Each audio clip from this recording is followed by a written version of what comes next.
Everyone, नमस्कार। कैसे हैं आप सभी? उम्मीद करती हूँ आप सब बहुत अच्छे होंगे। तो एक बार फिर आप सभी का बहुत बहुत स्वागत है आपके अपने यूट्यूब चैनल एडू क्लासेस में।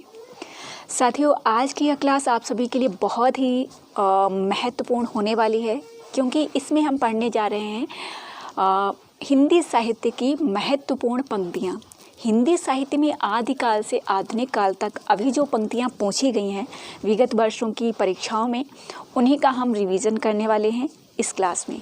तो आई होप आप सभी के लिए यह क्लास हेल्पफुल रहेगी। तो चलिए स्टार्ट करते हैं आज की क्लास। साथियों, यहाँ पे आपको एक चीज़ और बता देती हूँ कि जो पंक्तियाँ नेट में पूछी गई हैं वो पीजीटी में भी आ सकती हैं, टीजीटी में भी आ सकती हैं और असिस्टेंट प्रोफेसर एग्ज़ाम में भी आ सकती हैं और आपकी पीएचडी एंट्रेंस में भी आ सकती हैं। ठीक है, तो आप लोग जो है बस रिवीजन करिए और अच्छे से अध्ययन करिए। ठीक है, चलिए पहला प्रश्न आप लोगों के सामने है। आप लोग कमेंट बॉक्स में आंसर बता सकते हैं और आपने कितने आंसर सही किए हैं ये भी आप कमेंट बॉक्स में बता सकते हैं। इससे आपका ही मूल्यांकन होगा और आप इसके बारे में अधिक जानते हैं तो अधिक लिख सकते हैं, जिससे आपका ही रिवीजन होगा और चीज़ें आपको लंबे समय तक याद रहेंगी। और लंबे समय तक याद रखने की एक ही तरकीब है कि आप ज़्यादा से ज़्यादा लिखें। ठीक है, तो उम्मीद है आप सभी लोग इस बात को समझेंगे और मानेंगे, तो आप लोग लिखेंगे भी। ठीक है, चलिए पहली पंक्ति जो है, दो राह समय के रथ का घर घर नाद सुनो, सिंहासन खाली करो कि जनता आती है। उपयुक्त पंक्तियाँ किसकी कविता से उद्धृत हैं? साथियों, ये प्रगतिवाद से आपकी पंक्ति है जो आधुनिक काल में आती है और इसके रचनाकार जो हैं वी ऑप्शन हो जाएगा रामधारी सिंह दिनकर जी।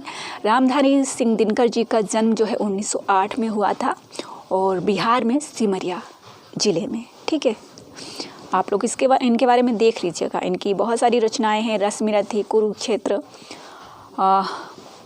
और भी बहुत सारी हैं, आप लोग देख लीजिएगा। चलिए अगला प्रश्न जो है आपका, मैच करने में भी आपके जो है प्रश्न आते हैं, तो यहाँ पे ये प्रश्न आ गया है तो मैं आपको क्लियर कर देती हूँ कि निर्मल वर्मा जी हैं, मार्कंडेय जी हैं, शिवमूर्ति जी हैं, शेखर जोशी जी हैं। इनकी जो रचनाएं हैं ये कहानियाँ हैं, तो ये पंक्तियों में तो नहीं है, लेकिन अब प्रश्न आ गया है तो इसको हम क्लियर ही कर लेते हैं, क्योंकि ये भी बहुत ही महत्वपूर्ण प्रश्न है।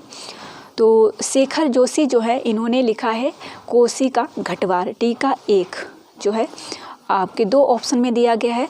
उसके बाद जो आपका आएगा निर्मल वर्मा जो है इन्होंने लिखा है लंदन की एक रात। तो ए का 4 ऑप्शन एक ही में है, सी ऑप्शन में। ठीक है, तो ए का तो हो जाएगा 4 ऑप्शन कि निर्मल वर्मा ने लिखा है लंदन की एक रात। और मार्कंडेय जो लिखते हैं वो लिखते हैं क्या, लिखते हैं हंसा जाई अकेला। और शिवमूर्ति लिखते हैं कसाई वाड़ा। ठीक है, कसाई वाड़ा लिखते हैं। और शेखर जोशी कोसी का घटवार लिखते हैं। और कोसी का घटवार यूजीसी नेट के सिलेबस में लगी हुई है रचना, है ना। चलिए आगे बढ़ते हैं। इसमें जो है लक्ष्मा इसकी प्रमुख पात्र है, स्त्री पात्र है कोसी का घटवार में। बहुत ही अच्छी कहानी है, आप लोगों ने नहीं पढ़ी है तो आप लोग ज़रूर से ज़रूर पढ़ेंगे। ठीक है, निर्मल वर्मा लंदन की एक रात, मार्कंडेय जो हैं इन्होंने लिखा है हंसा जाए अकेला, शिवमूर्ति कसाईवाड़ा। शिव की मूर्ति कहाँ रखी है? कसाईवाड़े में रखी है। शेखर जोशी ने कोसी का घटवार लिखा है। पाल गोमरा का स्कूटर किसकी है? आप लोग कमेंट बॉक्स में बता सकते हैं। अगला प्रश्न हमारा जो है पंक्तियों का ही है।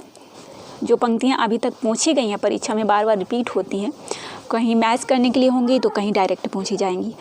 ज्यों ज्यों निहारिए नेरे हुए नैननी, ऊंचे घोर मंदिर के अंदर रहन वारी, नैन नचाए कहो मुस्काई, रावेरी रूप की रीति अनूप।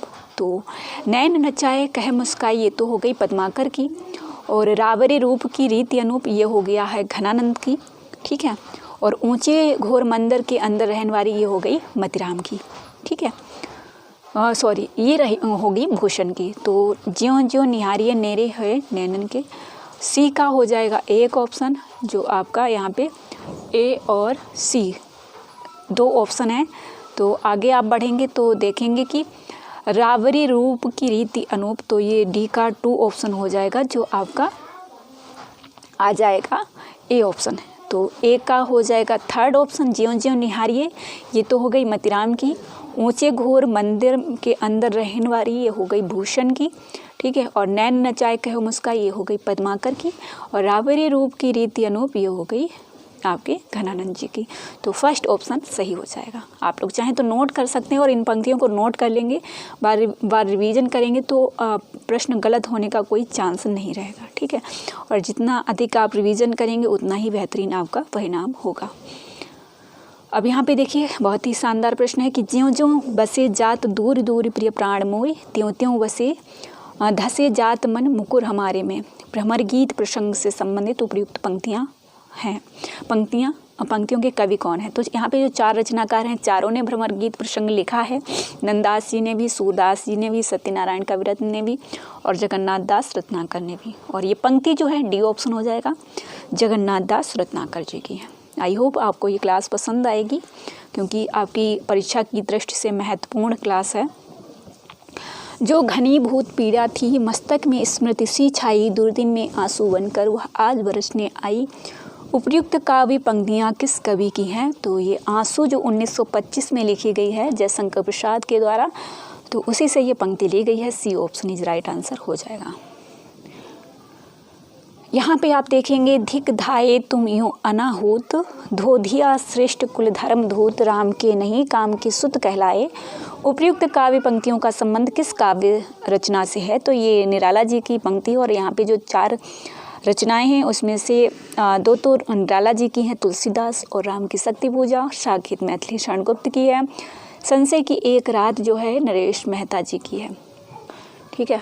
तो धिक धाये तुम यूं अनाहूत, धोदिया श्रेष्ठ कुल धर्म धूत, ये तुलसीदास जो रचना है निराला जी की उससे ली गई है, ठीक है। डायरेक्ट ये भी पूछा जा सकता है किसकी है, तो ये निराला जी की पंक्ति है। और ये तुलसीदास जो 1938 में प्रकाशित हुई थी रचना उससे ली गई है। चलिए आगे बढ़ते हैं। अगला प्रश्न हमारा है, कविता 2 शब्दों के बीच की नीरवता में रहती है। काव्य भाषा के संबंध में उपयुक्त मत किसका है? 4 ऑप्शन है, डी ऑप्शन सही हो जाएगा। कविता 2 शब्दों के बीच की नीरवता में रहती है, अज्ञे जी की पंक्ति है। और 1911 इनका समय है। शमशेर बहादुर सिंह जी का भी 1911 ही समय है, ये आप याद रखेंगे। D option is right answer हो जाएगा। आगे बढ़ते हैं। अगला प्रश्न देखिए, यहाँ पे लिया गया है कि मंगल का विधान करने वाले 2 भाव हैं, किसका कथन है? तो ये कविता क्या है? जो निबंध है रामचंद्र शुक्ल जी का उससे ली गई है पंक्ति। मंगल का विधान करने वाले 2 भाव हैं रामचंद्र शुक्ल जी। यदि आप इस पीडीएफ को प्राप्त करना चाहते हैं तो आपको ये पीडीएफ जो है बिल्कुल फ्री में मिल जाएगी हमारे टेलीग्राम चैनल पर, ठीक है। तो आप लोग वहाँ जुड़ जाइएगा, लिंक आपको डिस्क्रिप्शन बॉक्स में मिल जाएगी। आलोचना का विषय कवि नहीं कविता है, किसका कथन है? तो ये इलियट का है। B option is right answer हो जाएगा कि आलोचना का विषय कवि नहीं कविता है, ठीक है। B option is right answer. अगला प्रश्न आपका जो है, निम्नलिखित पंक्तियों को उनके कवियों के साथ सुमेलित करना है। तो यहाँ पे ये पंक्तियाँ हैं जो आप ध्यान से पढ़ेंगे। सल्भ में साप में वरहूँ, दुख ही जीवन की कथा रही, वियोगी होगा पहला कवि, जो बीत गई सो बात गई। तो यहाँ पे ये 4 ऑप्शन है, सुमित्रानंदन पंत जी, बच्चन जी, निराला जी, महादेवी वर्मा जी। तो सलव में साप में वरहूँ, ये 4 ऑप्शन महादेवी वर्मा की पंक्ति है। दुख ही जीवन की कथा रही, ये निराला जी की है। वियोगी होगा पहला कवि, सुमित्रानंदन पंत जी की है। जो बीत गई सो बात गई, बच्चन जी की है। आप चाहें तो डायरेक्ट नोट कर सकते हैं, ठीक है। इसका जो है सही जवाब हो जाएगा सी ऑप्शन, ठीक है। और मैं ये कहना चाहूँगी कि आप लोग इन पंक्तियों को नोट कर लें, वही आपके लिए बेहतर रहेगा। लिखेंगे तो चीज़ें क्लियर हो जाएंगी, आप भूलेंगे भी नहीं और आप परीक्षा में अच्छा करेंगे।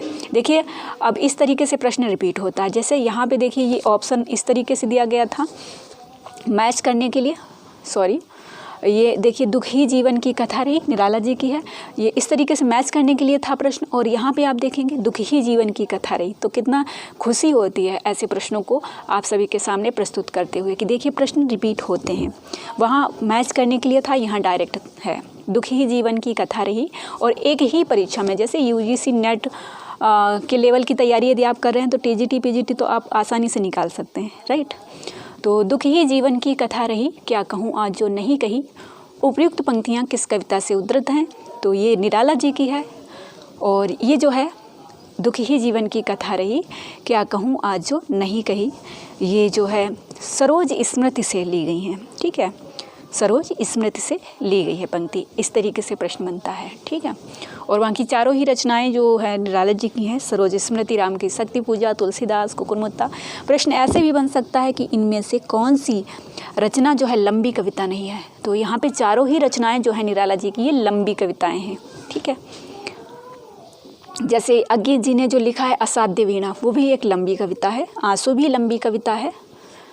अब अगला प्रश्न जो है आपका भक्ति काल से है कि हेरी महातू दर्द दीवानी, महारा दर्द जाने कोई।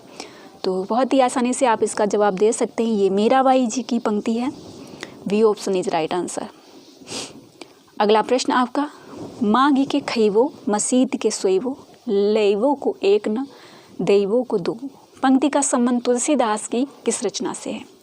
तो तुलसीदास जी ने ये कवितावली में ये पंक्ति लिखी है। D option is right answer हो जाएगा। इसकी भाषा से आप समझ सकते हैं कि रामचरितमानस और गीतावली अवधि में लिखी गई है। विनय पत्रिका आपकी जो है ब्रिज भाषा में है और कवितावली भी ब्रिज भाषा में है। D option is right answer हो जाएगा। साथियों, यदि आप लोग मेरी बात को समझेंगे, मानेंगे, तो आप लोग इन पंक्तियों को ज़रूर से ज़रूर नोट करेंगे और इनका ज़्यादा से ज़्यादा रिवीजन करेंगे। आपकी परीक्षा के लिए आपके लिए बहुत ही जो है बेहतरीन रहेगा, हेल्पफुल रहेगा। यह काव्य पंक्ति है आदिकाल से। हिंदू मग पर पाँव न राखियो, काजो बहुते हिंदी भाग्यो। किसकी रचना है मैं आपको बता देती हूँ इसके बारे में कि ये अवधि में लिखी गई है, बरवे छंद में लिखी गई है और अनुराग वासुरी जो नूर मोहम्मद जी के द्वारा लिखी गई है उससे ये पंक्ति पहुँची गई। तो कितनी चीज़ें क्लियर हो गई।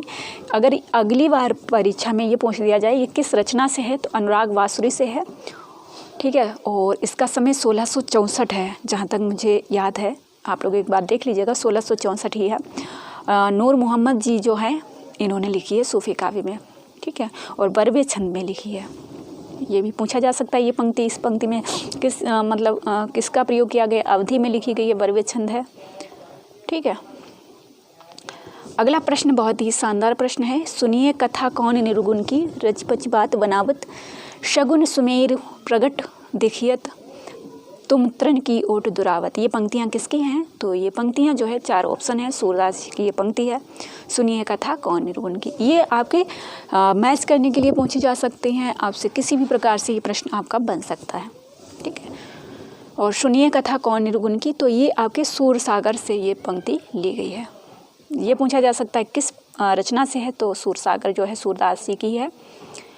प्रश्न नंबर अगला जो देखेंगे आप लोग, ये नाटक से पंक्ति ली है मैंने। कितना अनुभूतिपूर्ण था वह एक क्षण का आलिंगन, कथन किस रचना से है? ये भी पूछा जा सकता है किस रचनाकार का है। तो कितना अनुभूतिपूर्ण था वह एक क्षण का आलिंगन, ये ध्रुव स्वामिनी जो रचना है जयशंकर प्रसाद जी का नाटक है और अंतिम नाटक है ध्रुव स्वामिनी जयशंकर प्रसाद जी का। 1933 में ये प्रकाशित हुआ है, उसी से ये जो है पंक्ति ली गई है और ध्रुव स्वामिनी का ही ये जो है कथन है। ये भी पूछा जा सकता है किस पात्र का है, तो ध्रुव स्वामिनी का ही किस पात्र का ये कथन है, तो ध्रुव स्वामिनी का ही ये जो है कथन है। कितना अनुभूतपूर्ण था वह एक क्षण का आलिंगन, जब ध्रुव स्वामिनी जो है स्कंदगुप्त को जो चंद्रगुप्त को, क्योंकि वहाँ पे रामगुप्त से विवाह होता है ध्रुव स्वामिनी का, लेकिन ध्रुव स्वामिनी जो है प्रेम करती है चंद्रगुप्त से, क्योंकि जो रामगुप्त था वो कायर था, इस वजह से वो उससे प्रेम नहीं करती थी, भले ही उसका विवाह हुआ था।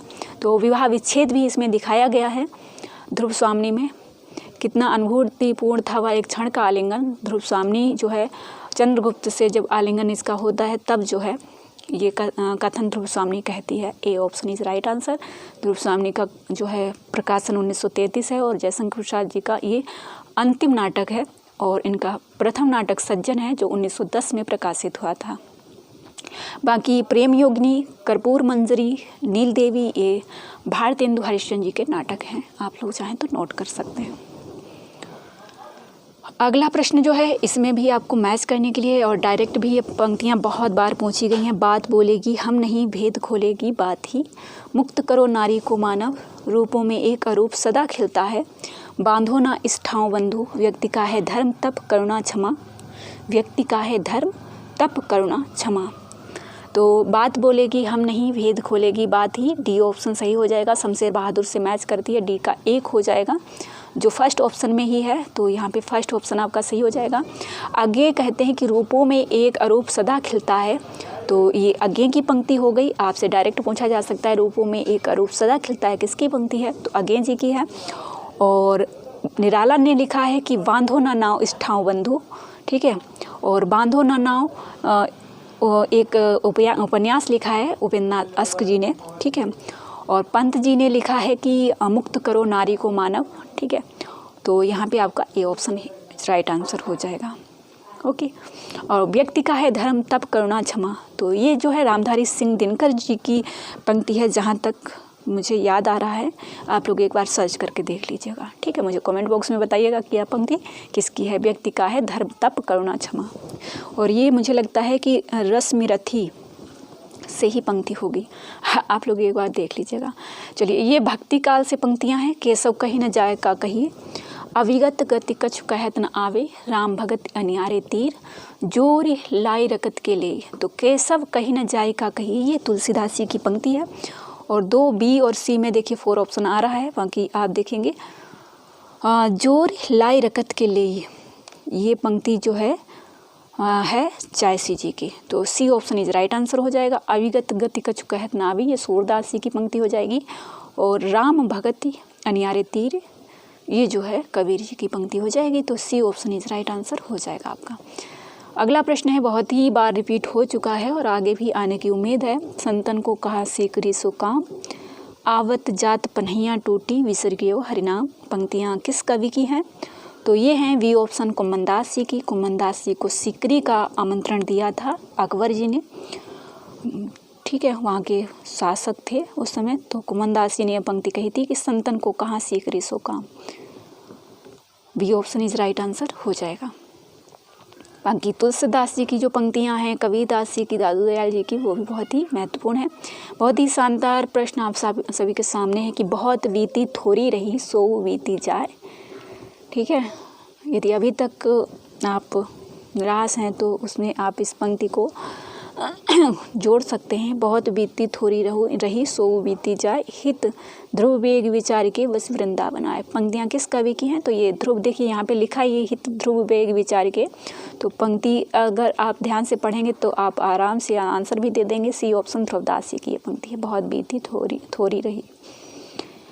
अगला प्रश्न है, बहुत ही शानदार प्रश्न है, ये आदिकाल से है कि हवा कि न बोलिबा ठबा कि न चलिबा, धीरे धरिबा पाँव। पंक्ति है किसकी, बी ऑप्शन गोरखनाथ जी की है। आदिकाल से ये पंक्ति है। प्रश्न अगला है हमारा कि अस्त्रीय जन्म काई दीधे महेश, अवर जन्म धारे धड़ा रे नरेश। पंक्ति का संबंध किस कृति से है, तो ये बीसलदेव रासो से है।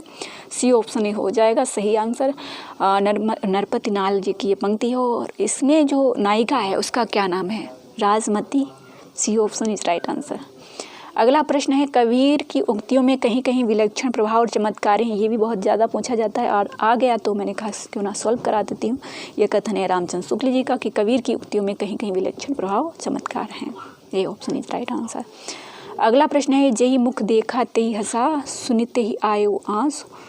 मतलब जिसने मुख देखा तो उसको हंसी आई, लेकिन जब मेरी बात को सुना तो उसके आंसू आ गए। पंक्ति भक्ति काल के किस कवि के बारे में है, तो ये सूफी कवि जो हैं जायसी, उनकी रचना है, उनकी पंक्ति है। जो जय मुख देखा तेई हंसा, सुनते ही आयो आंसू। B option is right answer हो जाएगा। अगला प्रश्न है, कलि कुटिल जीव निस्तार हित वाल्मीकि तुलसी भयो। ये भी भक्ति काल से है और ये भी नावादास के भक्तमाल से है। B option is right answer हो जाएगा। अष्टाप के संस्थापक इनमें से कौन है, आप कमेंट बॉक्स में बता सकते हैं। वल्लभाचार्य, गोकुलनाथ, विट्ठलनाथ, निम्बकाचार्य। आप लोग कमेंट बॉक्स में बता सकते हैं। आज का अंतिम प्रश्न नहीं है, अभी और भी है। खेती न किसान को, भिखारी को न भीख, बलि वणिक को न बनिज, न चाकर को चाकरी। पंक्ति तुलसीदास की किस कृति से संबंध है, तो ये आपका हो जाएगा वी ऑप्शन कवितावली। खेती न किसान को, भिखारी को न भीख। बी ऑप्शन कवितावली से ये रचना पंक्ति ली गई है। अगला प्रश्न है, बहुत ही शानदार प्रश्न है रीतिकाल से।